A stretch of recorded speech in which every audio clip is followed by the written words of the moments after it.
If you're living in or thinking about moving to Abbotsford, you've probably asked yourself this one question. Is it smarter to rent or to buy in Abbotsford right now? Today, we're running the real numbers for 2025 so you can see exactly what makes more sense for you in today's market. Hey, I'm Dilpreet.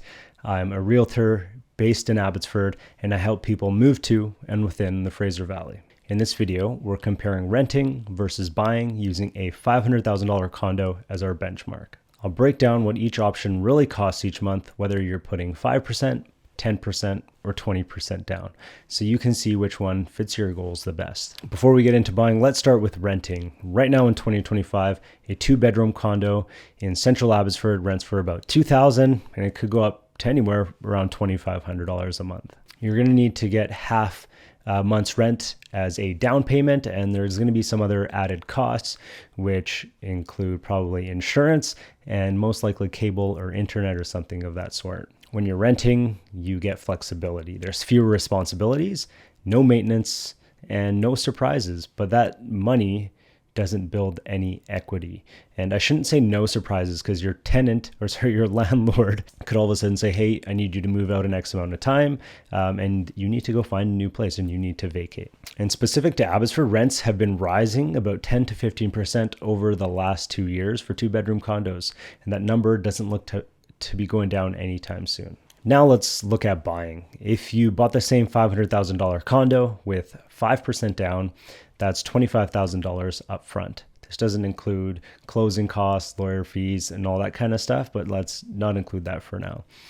Your base mortgage would be $475,000, but since you're paying under 20% down, you'll also pay CMHC mortgage insurance, which adds about 4%, so roughly $19,000 to your loan. That brings your total mortgage to about $494,000. And at an average 4.3% interest rate right now and 25-year amortization, your principal and interest payment come to roughly about $2,600 a month. Add in around $350 for strata fees, and let's say $150 for property tax. And you're going to be sitting at around $3,100 total per month.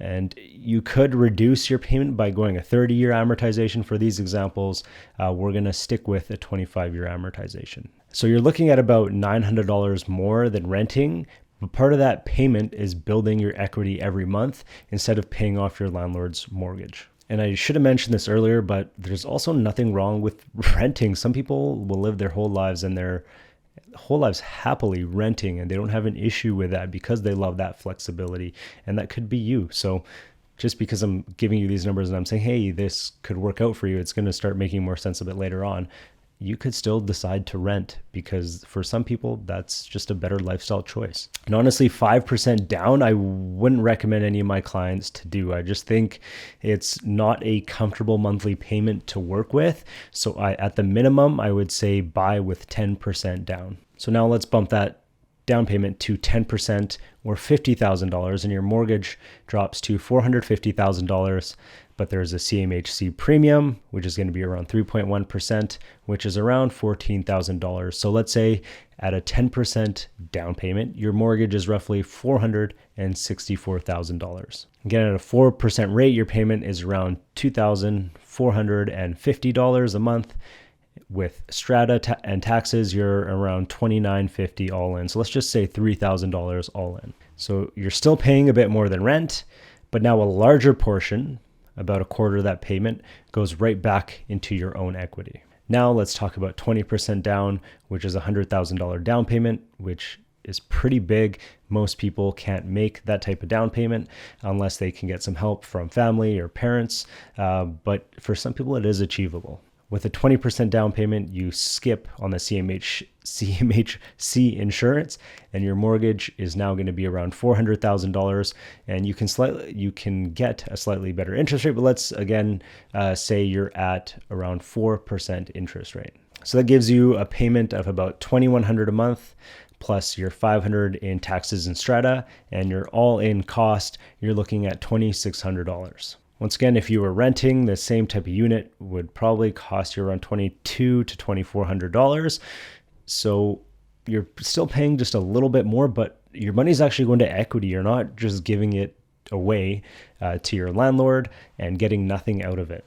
And not only that, you're owning an asset that historically appreciates 3 to 5% a year. We've had some crazy years in real estate in BC where we've seen crazy appreciations. We've seen prices go up 10, 20% over a short period of time, but that's not normal. Over the long run, if we base this off a longer time horizon, just imagine 3 to 5% a year.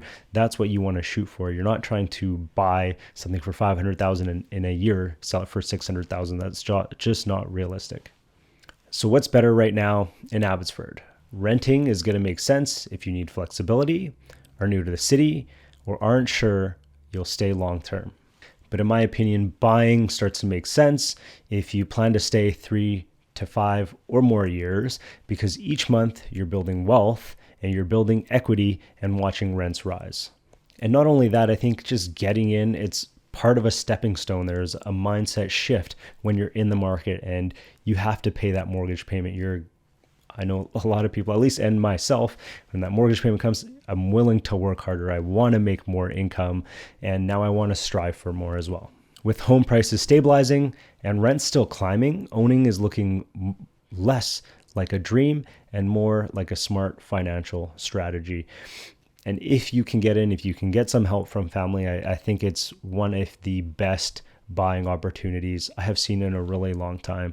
If we look back to, let's say, 2021 or even 2022, prices had skyrocketed. Since then, they've come down significantly. There has been a significant price drop.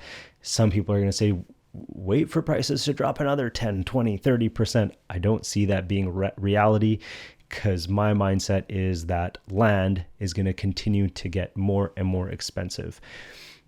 You may see condos and apartments get cheaper, but it's because they're getting smaller. If you look at a brand new condo, a 1-bedroom is like 550 square feet. Old condos and apartments, 1-bedrooms are like 1,000 square foot. You can't find a 1-bedroom apartment that's brand new that's like 1,000 square feet. It's almost impossible to find unless you're in some type of like luxury building. That's your rent versus buy breakdown for Abbotsford in 2026. And if you want help running your numbers or finding homes that fit your budget, reach out to me. All my links are down below. Send me an email. And don't forget to grab my free Abbotsford relocation guide if you're planning to move here. It covers neighborhoods, different price ranges, and lifestyle tips to help you buy.